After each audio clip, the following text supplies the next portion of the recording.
Pokimane, the Twitch star who has been no stranger to drama, does a hot tub stream and breaks viewership records for it. Plus, Overwatch League and CDL both start allowing gambling and liquor advertising, and what that means for the state of esports as a whole. And the Rainbow Six Invitational is being compared to the Sochi Olympics, and more for the deplorable conditions and less about the actual competition. All that and more next on The Breakdown.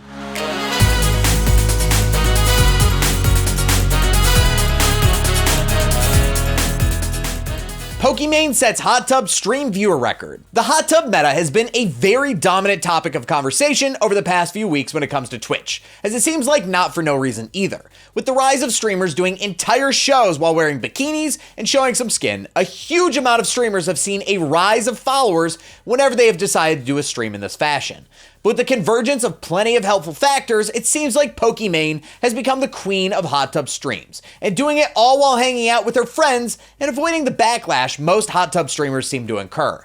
Pokimane, alongside the rest of her offline TV hosts including Disguised Toast, Skara, and more, decided to celebrate her birthday with a hot tub stream that was a little different than traditional hot tub streams.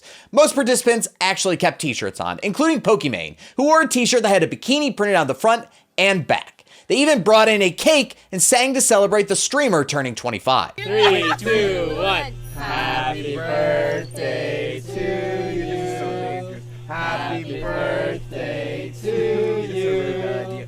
Happy birthday, dear Poki. Happy birthday to you. But the craziest part is that although the event was branded as a one-time thing, the team may reconsider, if only because they brought in over 100,000 live and concurrent viewers on the stream, the highest number any Twitch channel has achieved for a hot tub stream in particular. Plenty went on to help draw that crowd, including rapper DaBaby showing up in chat to wish Poki a happy birthday, OTV members writing names on their bodies, and even starting to bottle their hot tub water, but deciding not to sell it in the future. Let's go. Happy birthday. Yeah.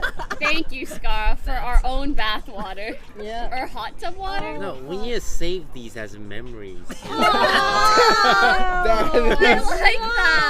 Yeah, that one time we were Memory. Will we see more large-name streamers jump on the hot tub meta? And if they do, will they put their own spin on it like Pokimane seemed to do? Many may be able to try to emulate, but few are probably going to be able to match the viewership that OTV and Pokimane are able to pull in when it comes to getting in bathing suits and getting people to watch. Overwatch and CDL okay betting, gambling, and liquor deals. Activision Blizzard looks to be coming out of its shell a little when it comes to relaxing the rules on betting, gambling, and liquor deals when it comes to the Call of Duty League and the Overwatch League. Both esports have seen some rough patches since launch, and after asking huge buy-in amounts from their founding teams, have yet to really realize the kinds of success that a League of Legends or Counter-Strike have. But with the inclusion of these new deals, could these leagues be looking at finally pulling in the cash they need, instead of having to rely so heavily on Chinese viewership and incentives? Many analysts for the esports scene in general were taken aback by the announcement, since Overwatch in particular is seen as a family-friendly title, and the CDL may have an adult fan base, but the numbers show it also skews much younger than a CSGO or Rainbow Six Siege audience would. People inside of the esports sphere seem to be agreeable to finally allowing in the money the league so sorely needed, if only to prove that esports can be a revenue creator.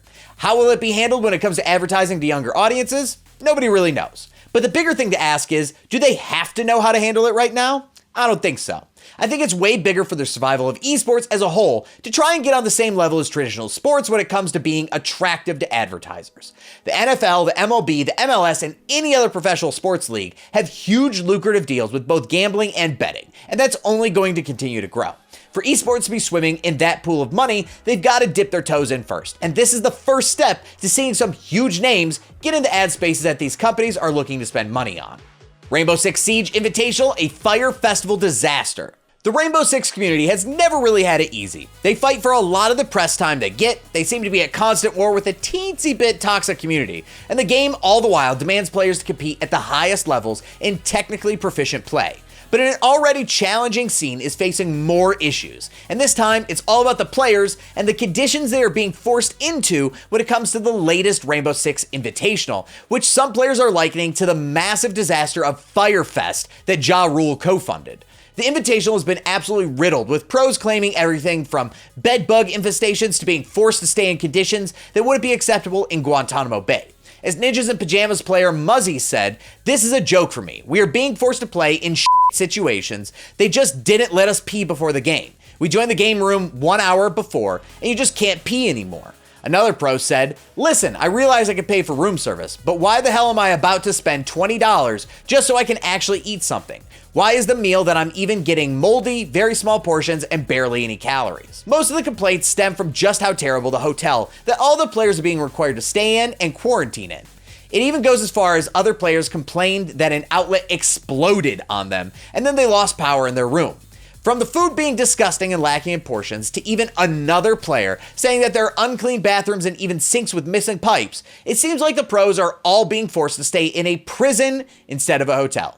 Juxtaposed with how the players will expectedly be treated in Iceland during the Valorant LAN tournament, it really puts it into perspective about how there are disparities when it comes to different esports, and it is still to be determined just how many of these complaints are pros expecting 5-star treatment and how many are actually cries for help in a deplorable situation. That's it for the news today. Thanks so much for hanging out with us. We're always posting brand new content right here on our YouTube channel, but did you know that Checkpoint XP is the only syndicated radio show that talks exclusively esports and video games? If you go to our website at checkpointxp.com, you can see where we're airing and if we're in a city near you. And while you're there, check out the podcast feed for the breakdown and take the esports and video game news on the go. My name's Weirdbeard, and I actually have no plans on playing the Mass Effect remake. Feel free to judge me.